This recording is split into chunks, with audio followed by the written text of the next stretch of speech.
This is Data Citizens Dialogues, your guide to bringing trust to your data, decisions, and all things AI. For Calibra, I'm Thomas Brents.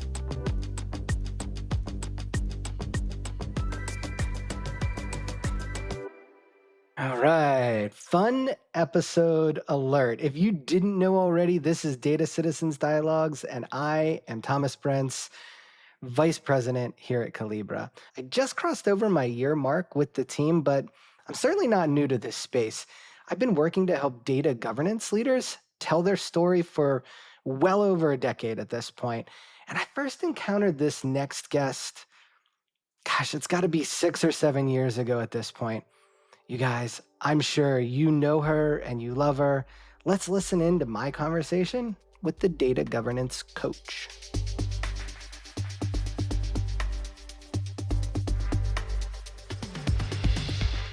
Nicola, thanks for joining us here today on the podcast. We really appreciate it. Why don't you tell the audience just a little bit about yourself? Oh, well, Thomas, thank you so much for having me on the podcast. It's an honor to be here.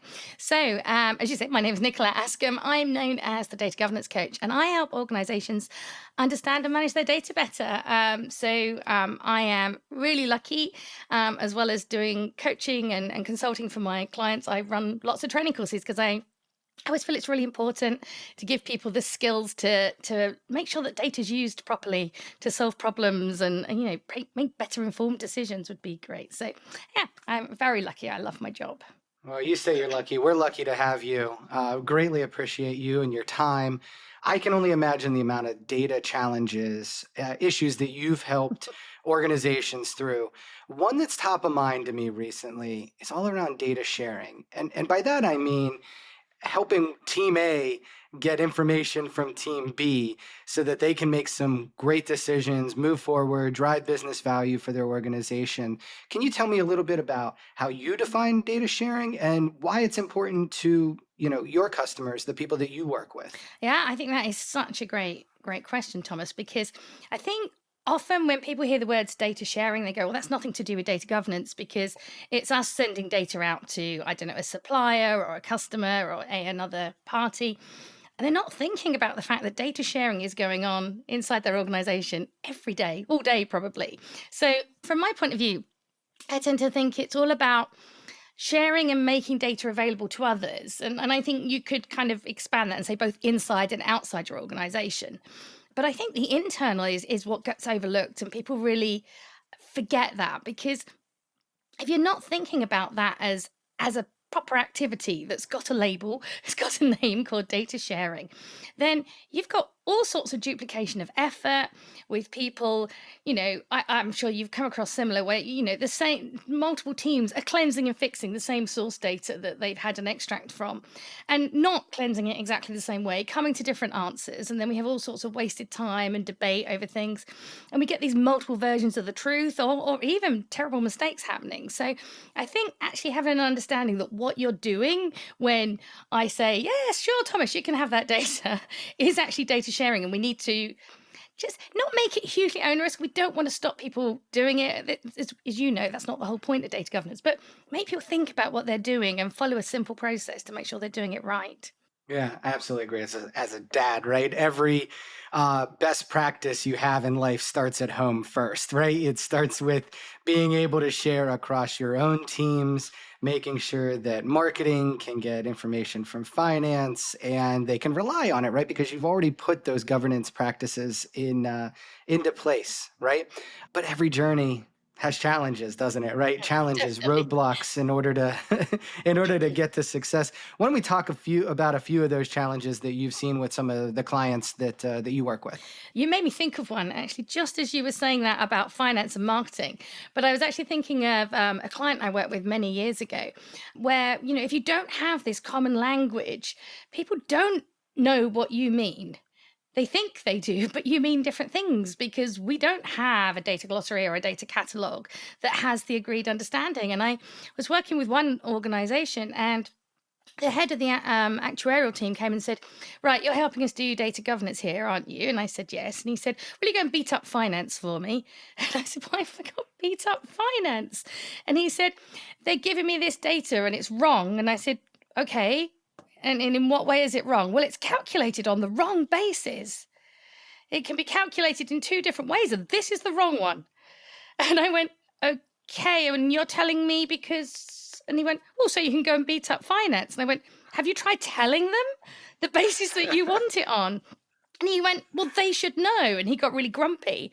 And I think this is quite common. And it's not something that I think people think about, but then they're just expecting the provider of that data to be telepathic and know what data was meant. And I think this is all an issue about not having a common language. And I think most organizations are so way off having a common language is unbelievable, but we need to start somewhere. And I think getting people to start thinking about, if I come to you and say, Thomas, I want this data, it's perfectly, not only is it perfectly acceptable, but you should be saying, exactly what do you mean by that, Nicola? Please specify that. Point it out in the data catalog to tell me that I know that's exactly what data you want.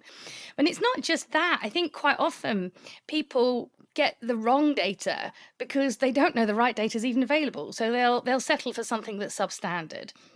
It's something that is calculated on the wrong basis because at least it's vaguely the right data kind of thing. Or even knowing where to get the right data. I did some work with one organization once, and I was helping at the very early stages. So I was interviewing stakeholders to try and identify their data challenges.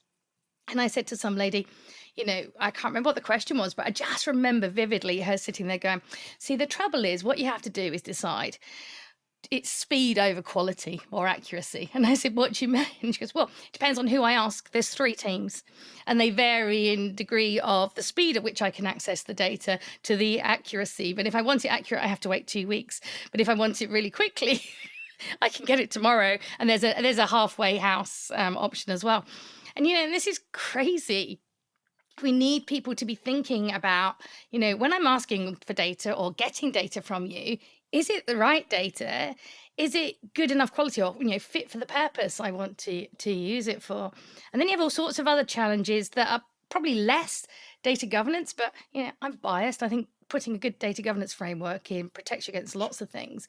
But you've got like your data protection, data privacy issues. Should the person who's asking for this data be allowed it? Is it sensitive data? Do we need to be encrypting it? What kind of technology should we be using to transfer this? Now, I'm not an expert in those. They're not data governance.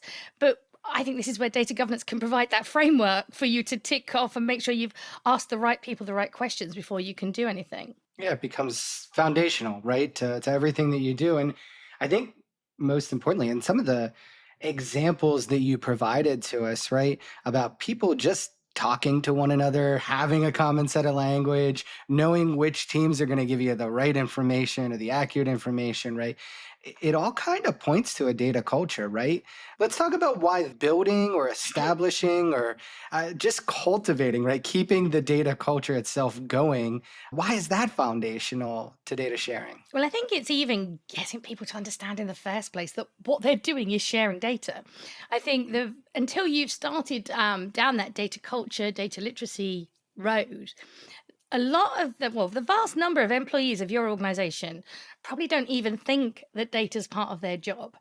And if they do, it's probably that kind of inconvenience, that necessary evil, that thing that makes their life so much harder because the data's never quite there on time or complete or not the right data kind of thing.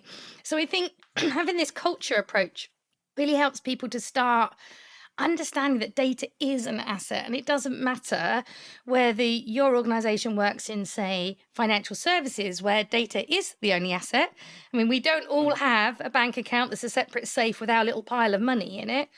Our bank accounts are only data. So, financial services, we really, really wish they had a data culture, but all the way through to making things go wrong because we got the wrong data about components or, the quality of them. So, but people don't think that data is one of their assets. And I find that very scary for financial services, but they don't think that.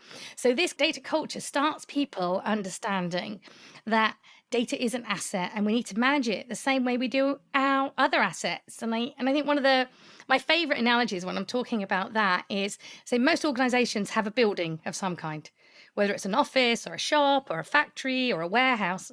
You can ask anybody in that organization, is this building an asset? And they'll all kind of look at you like you're stupid and go, well, of course it is. Don't be stupid, Nicola. Why are you asking that question? And because we know it's an asset, we don't wait for it to fall down, for holes to appear in the wall or something. We have a maintenance team or a facilities team, whatever we want to call them, and they go around regularly and they check things. They check that fire alarms work, that smoke detectors work.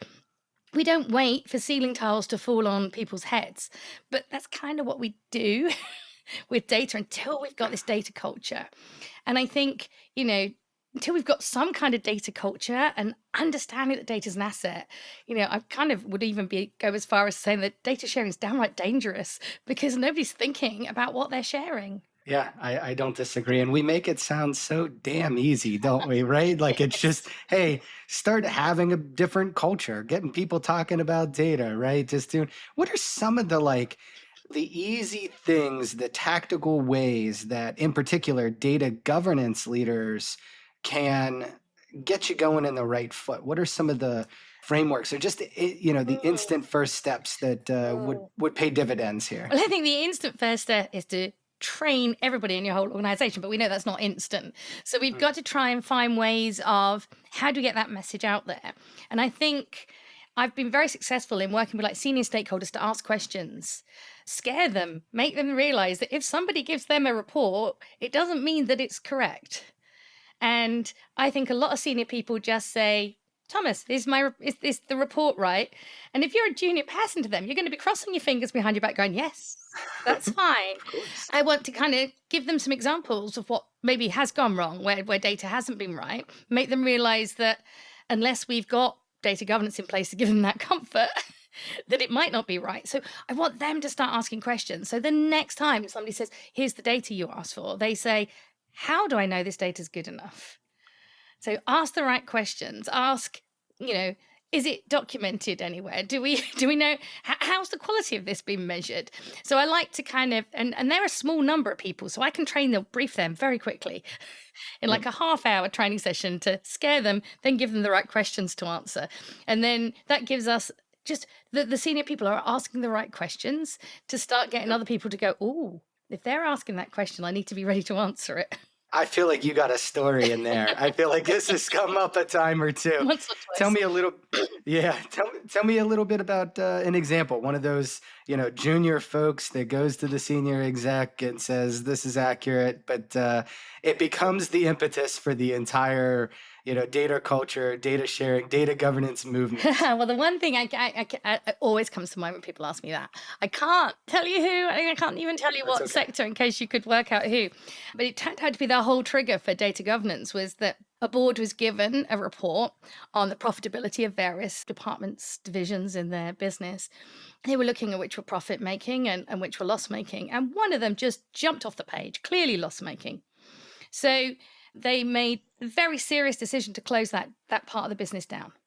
It got a huge amount of negative press here in the UK. So it was a number of years ago, but I signed an NDA. I'm not allowed to say what actually Sure. happened. Huge amount of negative press. They found out 6 months after they'd closed it down that whilst the data in itself was not exactly wrong, it was skewed by some other data being included in there. The part of the business they closed down was not loss making, it was profit making. They'd had a lot of reputational damage as it was, and they thought they'd have even more if they kind of went, oops, made a mistake, we're reopening it, rehire all the staff that work there. So it was actually their trigger that actually made their board question every single piece of data that was given to them and made them start data governance. And people start understanding that data is not these annoying report things, and but actually it gives us huge insights into our organization. Ah, God, that's awesome. I love that example, and it points to one of the things that we're getting at here today, which is data literacy, right? So how do you get people? Again, you had brought up kind of common language before. How do you how do you put some practices in play around data literacy, whether it's Mm. training, whether it's courses? Like, what are some of the things that organizations should consider? Again, before they start getting into sharing data. There's all sorts of things you can do, and I would always recommend training. Well, I'm biased, but I come from, that's kind of part of Sure. what I do for my job. But I don't mean like, everybody has to go on a day-long training course. I've done data literacy training for clients that's like 20 minutes long. It really doesn't need to be long. The very beginning is the data culture piece. I always think that data culture and data literacy are kind of the same. And I'd been doing data Mhm. culture training as part of rolling out a data governance framework for years before the term data literacy was coined. And I Sure. remember a friend coming to me and saying, "Oh, we've got to talk about data literacy because I'm so worried. I don't understand it." And I went, "Well, of course you do. You've been doing it for years." And then she went, "No, no, no, no, it's a new thing." I went, no, it's not. It's just a label that's been given to it. And as part of data governance, we've been doing that initial part of it. I mean, data literacy training can go all the way through to advanced analytics. But I think that the very first level, that an understanding that this is what data is, and this is it's valuable, and this is what I, as an individual at this organization, should be thinking about around that data. That's kind of sits very nicely in the data governance warehouse kind of thing. So it's something that we should be doing. But I think, a lot of people think that, training has to be all singing or dancing. And to be fair, yeah, I have worked with some amazing, the whiteboard animation companies. And I've done the Sure. voiceover and the script, and they've done these most amazing videos. And we've had videographers interviewing stakeholders. Well, that's for people with big budgets. I've done something as cheap and cheerful as me doing a recording of me talking over some basic PowerPoint slides. Or I've even helped my client design that themselves so that they can deliver it. I think there's something you can do on all budgets. I think people tend to go, oh, yeah, well, the examples you see online all tend to be if you've got some budget, you can make such a difference. And if while you're getting that rolled out, because you're going to have to talk to a lot of people, look at every other way you can get the message out. You can be really creative. Most organizations have induction training. I frequently, in the days where I used to act as like an interim data governance lead, I would be introducing myself to HR, finding the person responsible for that, asking if I could have a little bit of time in it.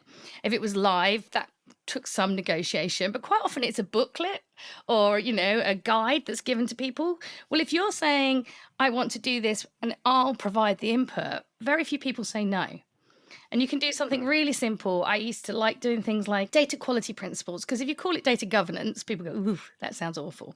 Call it data Sure. quality principles, personal data quality principles, and say, you're responsible for making sure you capture data correctly and enter it into our systems, and that you report it if something's wrong and you can't fix it. See, these don't have to be onerous. People tend to kind of say, oh, we've got to come up with 10 principles. Yeah, I had 3 in a lot of the things I was doing.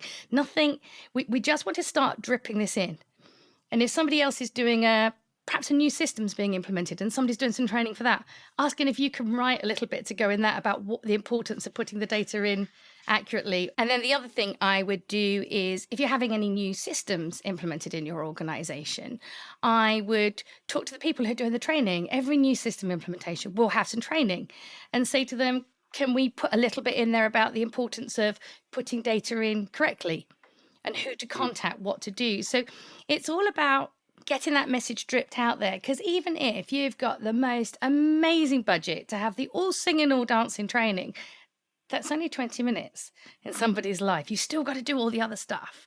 It's just getting that message in there all the time and find ways of communicating. Talk to your communications team who's responsible for internal comms. What campaigns and things have they already got planned? Can you jump on the back of them? Because to say, oh, we're doing a data culture piece, they go, no. But if we can say, oh, well, that's happening, can we add a bit about why data is important to that? So that it's very subtle.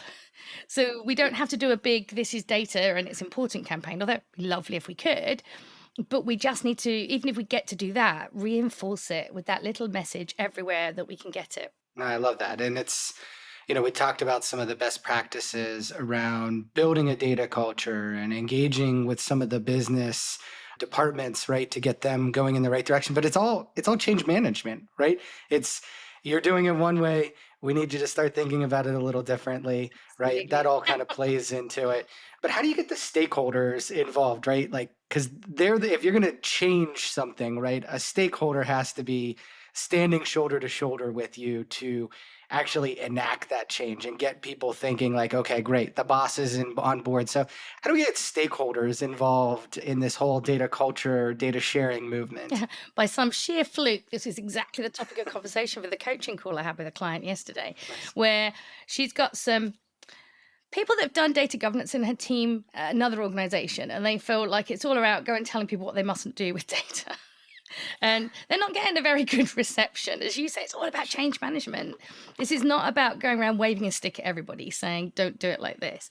So we were talking a lot about understanding what's in it for the stakeholders. I think once we've had our epiphany and we become data people, we just think everybody else had their epiphany the same time and they understand how important it is. They're not where we are. And it's very easy for us to just to slip into the what I'm going to do and what I want you to do. And it's not, it doesn't mean anything to the person you're talking to. What we've got to do is get them to understand what's in it for them. So that is hard work if you're the person responsible for rolling out data culture and data literacy, unfortunately, because unless you work in a very small organization, that's a lot of different people. Now, I can't go through everybody in the organization and come up with a different message, but I definitely need to do it probably by department and possibly even with teams within it if they have very different things. But we need to talk about the business value, the outcomes of having this data culture, about looking after our data better and then sharing it better and correctly, not talking about we should do it correctly and here's the checklist and we should do all of this. So we need to say, we need to be asking questions like, so when you get that data from finance, how does it go? And they say, oh, well, actually, they always send us the wrong one on the wrong basis. So we have to go back to them and then they get a bit stressed. And then it's always the time of the quarter when they're really busy. So they won't give us the right data for another week. And then we've lost time for our deadlines. And you pick up on all of this story that they're telling you. And then you go, so how would it be if they gave you the data that was correct the first time and you don't waste this week and all this stress and hassle of arguing with your enemies in finance? And they go, wow, that'd be amazing. So we're talking about something they want, not Nicola's putting in place a very rigid data sharing agreement and you must follow it. So it's always changing the language about what's in it for the people you're talking to. And so I like to find what I call a data quality horror stories. So the one I shared earlier about the business closing down part of their operations, well, that's like the ultimate in data quality horror stories. Sure But is, there's isn't it? really small ones around, and you start adding them up.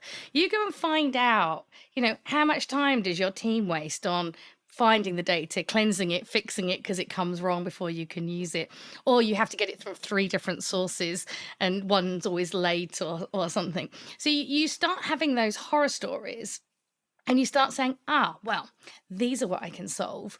Or you don't have to find every horror story in your organization. Goodness, that would probably take years. There must be so many of them going on. But you find a few and you find some for every area of your organization, because once you share them, it will trigger something in somebody's head and they'll say, so is this an issue? And I had that in one organization where it was a student actually on the team. So the most junior there, some very clever people on the team. And I'd been talking about data and its importance at a team meeting, and he didn't say a thing.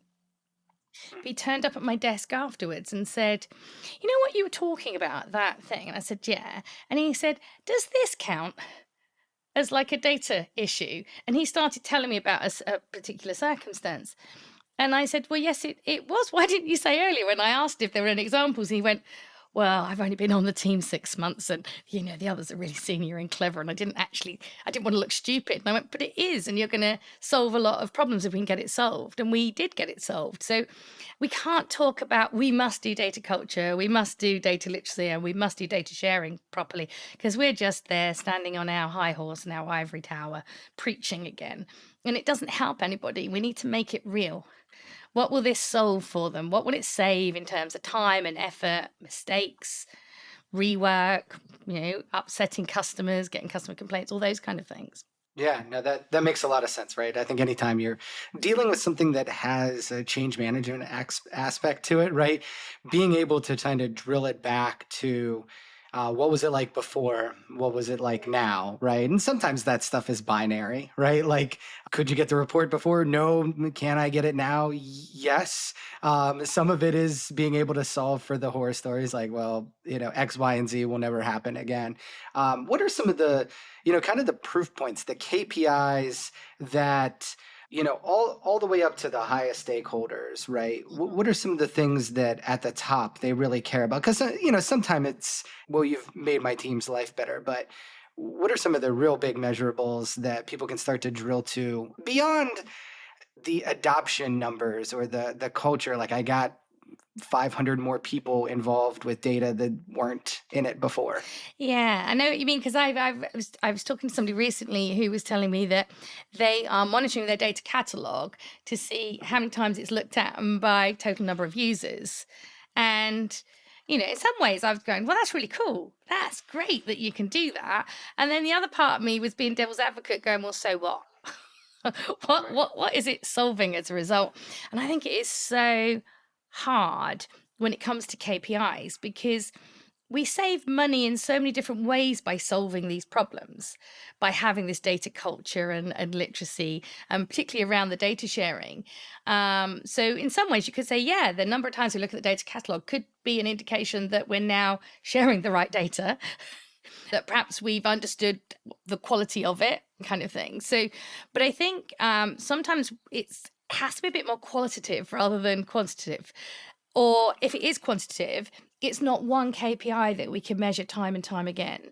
I think my clients tend to get really upset that I can't say, here's your list of 5 KPIs, go and use these. Because sometimes it will genuinely, we'll be able to put a real hard cash number on it because we've saved, I don't know, 5 of Thomas's hours every week.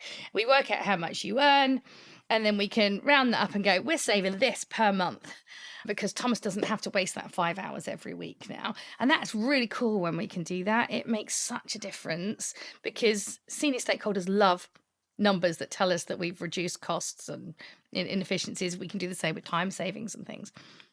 But sometimes it's not. Sometimes it's reputational damage or customer complaints, so customer service. So I think what we have to do is always look at what have we solved. So one of my favorite things ever, which sounds really sad, is a data quality issue resolution process because it's only by well, one, we need to, from a data governance point of view, we need to track and manage these centrally. We need to go back and fix the source of them, not keep manually doing data cleansing every time we want to use that data. But what we want to do is start actually looking at what we've done to solve them and shout about those. And some of them will be qualitative, but some will be numbers. So I think I can't say, here's the list of KPIs, but we can, every month go through and look, we save these and these were the following impacts. And some will be quantitative and some will be qualitative. No, it makes total sense. And now today we talked a lot about some of the kind of the business aspects of it, change management, setting up culture, talking about, data literacy, getting people talking in the same language, the want and the desire and the needs to share data across. But let's talk about why and how having that strong data culture with now more data literate people can help with the technical side of data sharing. I don't think that data culture, training, and even having the most amazing data sharing process is going to make all of your business people suddenly very technical. But I think what it will do is make them very good at articulating what they want and what they need when it comes to data. And that's going to make your technical team's jobs so much easier. So, whether it's like the data engineers creating a data product, they don't want to build a data product if only Nicola wants it. But if we can get everybody, as you say, talking the common language and articulating what they want this data for, then you can enable some more technical people to have that oversight and say, now that's a data product that would be needed. So we'll go out of our way to create that one. So I think it just facilitates those conversations. It breaks down those silos between the technology teams and the business teams, because quite often I see situations where it's like a them and us. We don't talk to them and it's all the other side's fault kind of thing. Whereas actually, we're all on the same side. We're all trying to do the right thing for our organization. We just don't always talk the same language. But if we can all talk the same data language, amazing things happen. Yeah, I totally agree. Especially if you know the end goal, right? We talked a little bit about Mhm. KPIs. We know success. If we could paint that right picture, and we all start talking in the same way, right? As we start to set up whether it's a data marketplace or some way to actually facilitate the data sharing internally, whether it's the data engineers building a data product, as you said. If we can all set up the same guidelines and we know where we're going together, then we can all kind of swim in the same direction versus, I don't even understand what Steve is asking for, you know? Mm. So greatly appreciate that. I think that's spot on. Of course, all of this has been spot on, Nicola. I think your experience across just a wealth of examples, a number of clients, has been immensely helpful. Is there anything else you want to add? You want to offer to our audience here today? The only thing I can think of is that I think this question about where do we even start with data sharing, and also how not to make it too onerous, because I think things are getting really dangerous now. We have things like ChatGPT. People just go and ask, and just for fun, just before this, I thought I would ask it, what would it say you had to do? It's really lengthy and really wordy and really scary. But I've kind of made I suppose my whole thing about making data simple.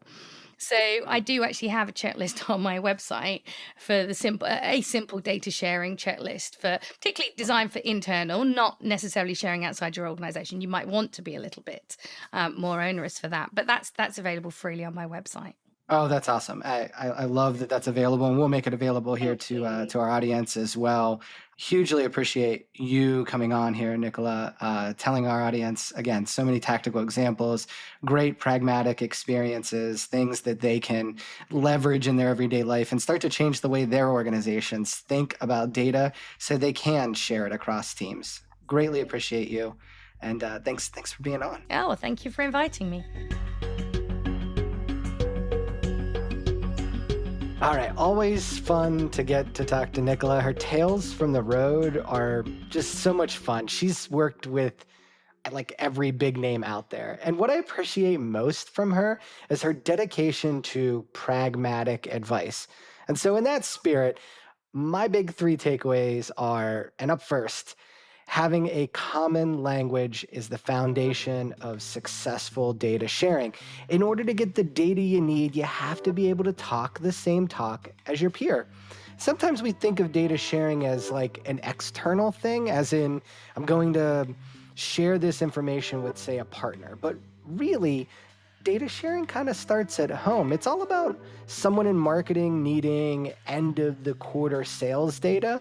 If you can't use the right words to describe what you need, you might get the wrong data. Language, it's important. Okay, second one, without a strong data culture, data sharing can be kind of dangerous.